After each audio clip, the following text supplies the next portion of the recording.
Oi, gente! A notícia de hoje deu no The New York Times. Pois é, coronavírus, pandemia e divórcio. Exatamente, está todo mundo discutindo isso, todo mundo se perguntando. O divórcio aumentou, as pessoas estão se separando mais, como que está a convivência, como que está a vida a dois durante esse período de quarentena. Esse é o podcast do Sem Drama, por favor. Eu sou a Magna e hoje eu comento o artigo da Kim Brooks, que foi publicado em outubro de 2020 no The New York Times, que se chama Considerando o divórcio por causa do corona, você está em boa companhia. Nesse artigo, a Kim discute, reflete sobre casamento e divórcio, contando a história do próprio divórcio que aconteceu agora no ano de 2020. E ela fala que quando ela se divorciou, ela contava para os amigos e uma frase recorrente que ela ouvia era a seguinte: talvez eu devesse me divorciar também. E ela fala que parte dos amigos dela dizia isso brincando, parte deles dizia mais ou menos brincando e uma parte deles dizia isso de uma forma muito séria.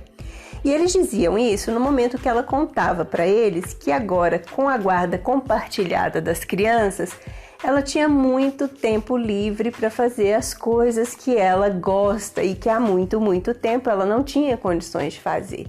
Então ela podia simplesmente fazer nada, ela podia sentar na porta da casa dela e fumar observando a natureza, e ela podia fazer uma coisa que ela adora, que é passar horas e horas ao telefone com os amigos dela. E ela diz que agora ela sente que os amigos dela estão muito próximos dela, que eles, mesmo morando em outro estado, ela os sente muito próximos. No artigo também, ela comenta sobre um outro artigo do The Atlantic, de David Brooks, que não é parente dela, com o título A Família Nuclear Foi um Erro. Nesse artigo, ele discute a questão da família papai, mamãe e filhinhos, que é um tipo de família muito cultuado, uma instituição cultuada pela população americana, que tem, a gente sabe, uma cultura mais individualista, um pouco mais do que a cultura brasileira. Eu acho que a gente está caminhando para esse lugar de individualismo, mas por enquanto nós ainda somos mais comunitários, nós ainda gostamos mais de grupos maiores. E aí, nesse artigo do David, ele fala que o problema das famílias nucleares é que eles ficam mais fracos e as crianças crescem sem exemplos, porque, segundo ele, as famílias extensas são mais resistentes e são uma força socializadora muito importante para as crianças, porque elas têm exemplos a seguir de tios, de primos, de avós, de primos avós e de uma família muito maior, que acaba se tornando uma comunidade e dando força para aquele grupo.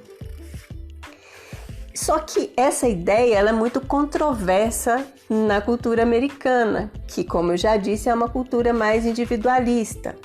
E é este o ponto que a Kim traz para discutir o casamento dela.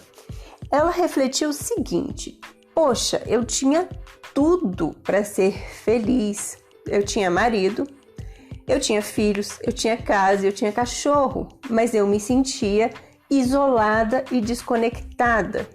Mesmo sendo capaz de sair com amigas eventualmente, ela dizia que isso acabava sendo mais uma pressão para ela, porque quando ela saía com as amigas, as tarefas de casa dela estavam se acumulando, porque, segundo ela também, a mulher é a pessoa que carrega as maiores tarefas no casamento, né? E que, inclusive, muitas mulheres pensaram que os maridos, com a quarentena, trabalhando de casa, iriam assumir mais coisas na família e que isso não aconteceu. Então, as mulheres são muito sobrecarregadas de tarefas mesmo quando elas saem com os amigos, elas têm que chegar em casa e dar conta daquele trabalho que ela devia ter feito naquela hora que ela estava lá se divertindo. Então, que ela não se sentia bem, se sentia desconectada, isolada, e na casa dela, principalmente, ela se sentia muito solitária. E é nesse ponto que ela conta que teve um momento que a chave virou para ela. Ela assistiu junto com o marido um programa da HBO chamado Big Love. Nesse programa estava sendo contada a história de um homem mórmon e de suas 3 esposas.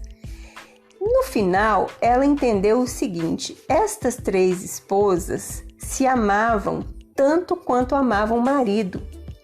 E o problema que elas tinham, as rixas que elas tinham, era rixa de qualquer grupo de pessoas que tem que compartilhar obrigações, tarefas e a criação de filhos, por exemplo.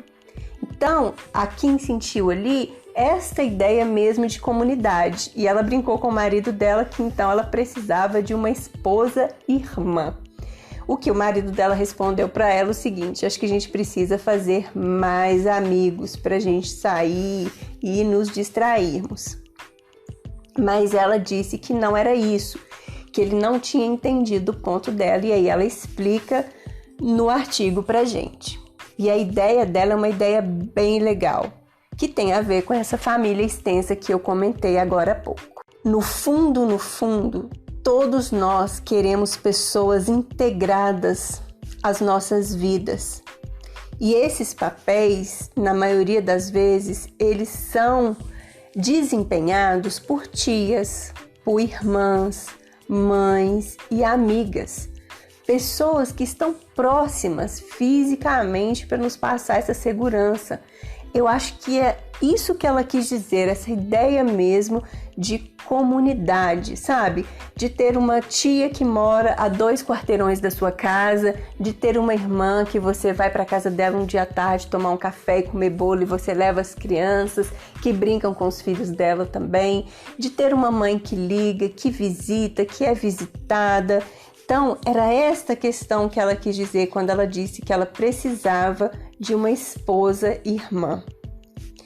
E ela diz, concluindo, que o corona não criou o problema, o que eu concordo, né? Ninguém passou a ter problema no casamento por causa da quarentena e do isolamento.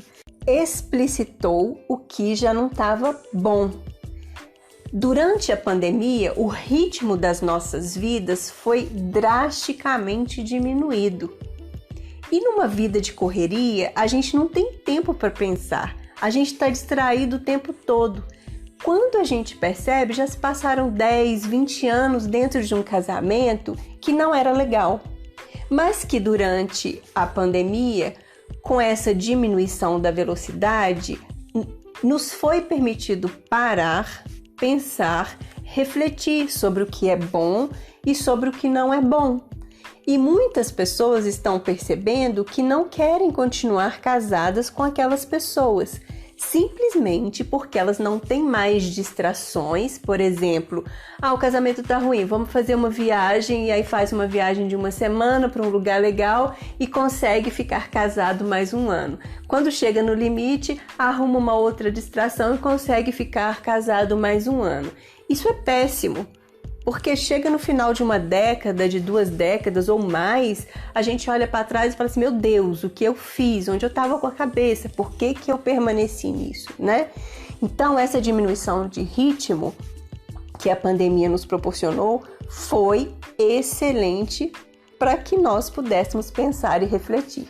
Infelizmente, a conclusão que muitos chegam é que a vida que está levando não está legal e que precisa ser mudada.